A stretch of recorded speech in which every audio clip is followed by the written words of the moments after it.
Chapter 6. The Captain's Papers. We rode hard all the way, till we drew up before Dr. Livesey's door. The house was all dark to the front. Mr. Dance told me to jump down and knock, and Dogger gave me a stirrup to descend by. The door was opened almost at once by the maid. "Is Dr. Livesey in?" I asked. "No," she said. He had come home in the afternoon, but had gone up to the hall to dine and pass the evening with the squire. "So there we go, boys," said Mr. Dance. This time, as the distance was short, I did not mount, but ran with Dogger's stirrup leather to the lodge gates, and up the long, leafless, moonlit avenue to where the white line of the hall buildings looked on either hand on great old gardens. Here Mr. Dance dismounted, and taking me along with him, was admitted at a word into the house.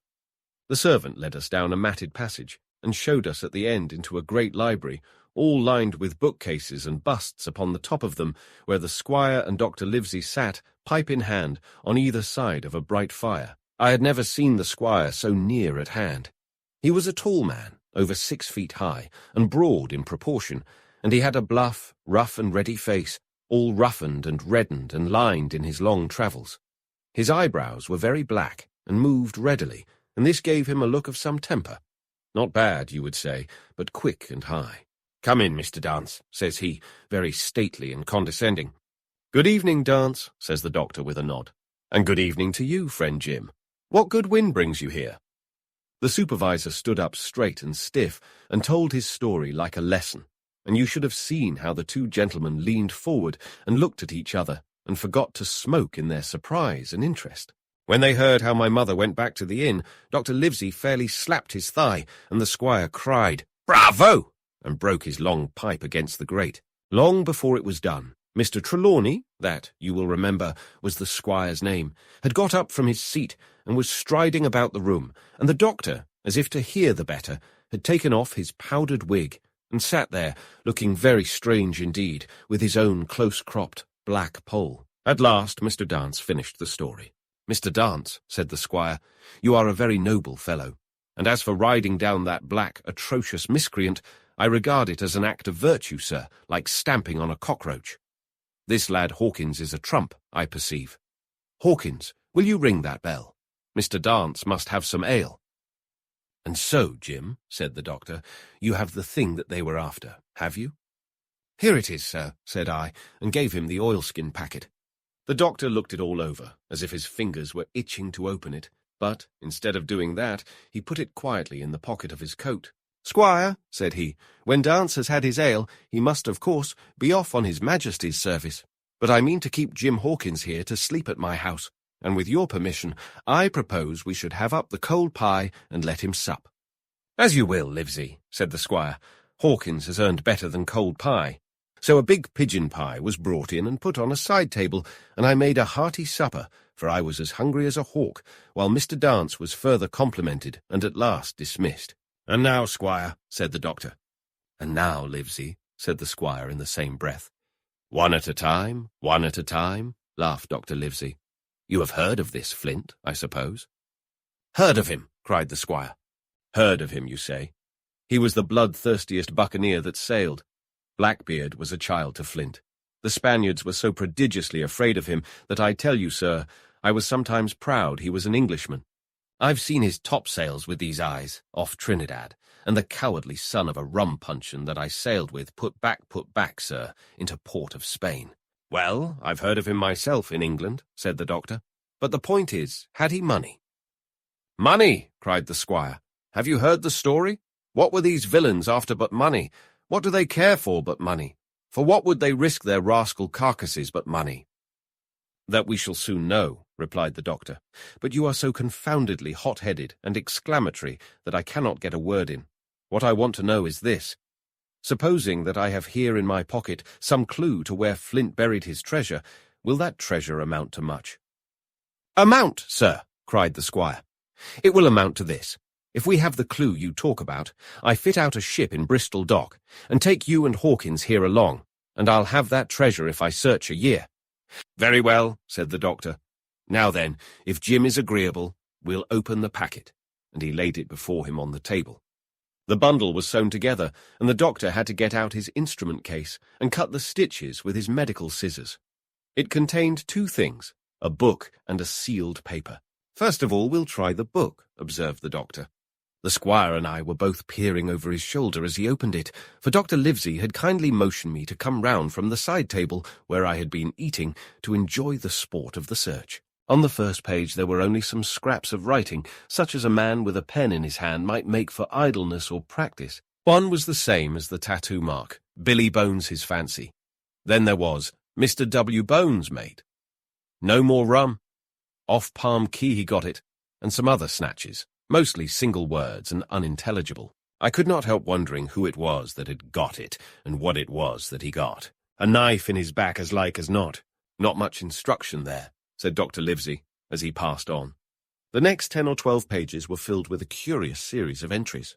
There was a date at one end of the line, and at the other a sum of money, as in common account books, but instead of explanatory writing, only a varying number of crosses between the two.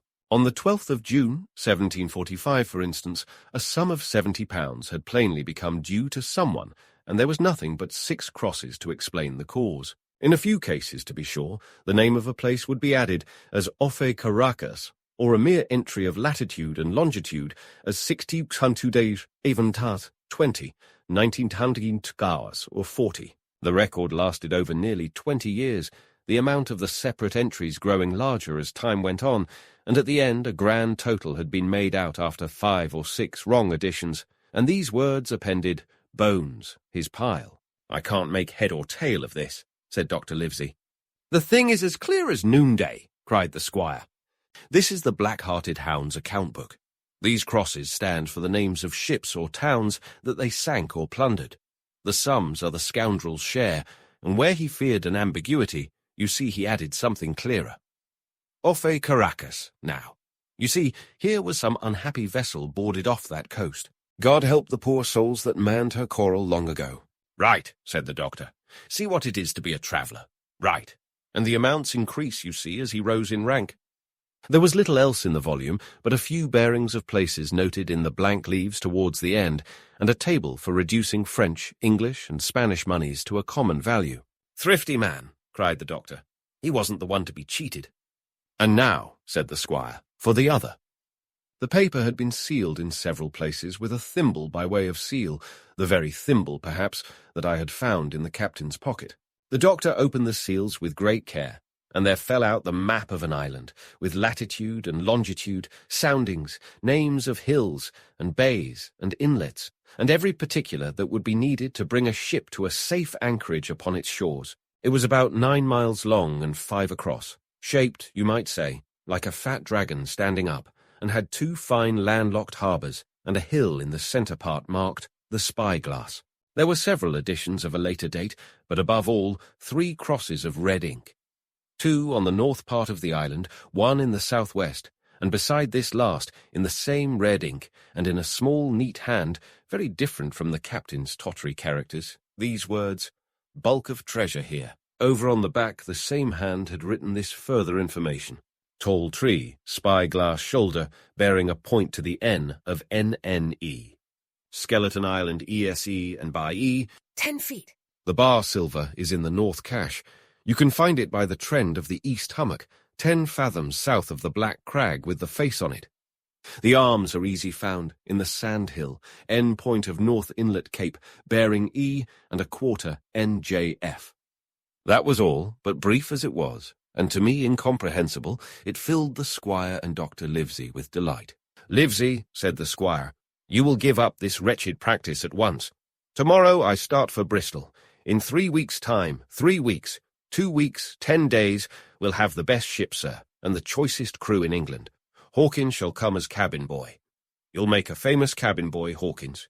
You, Livesey, are ship's doctor. I am admiral.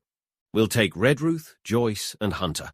We'll have favourable winds, a quick passage, and not the least difficulty in finding the spot, and money to eat, to roll into play, duck and drake with ever after. Trelawney," said the doctor, "I'll go with you. And I'll go bail for it, so will Jim, and be a credit to the undertaking. There's only one man I'm afraid of." "And who's that?" cried the squire. "Name the dog, sir." "You," replied the doctor, "for you cannot hold your tongue. We are not the only men who know of this paper.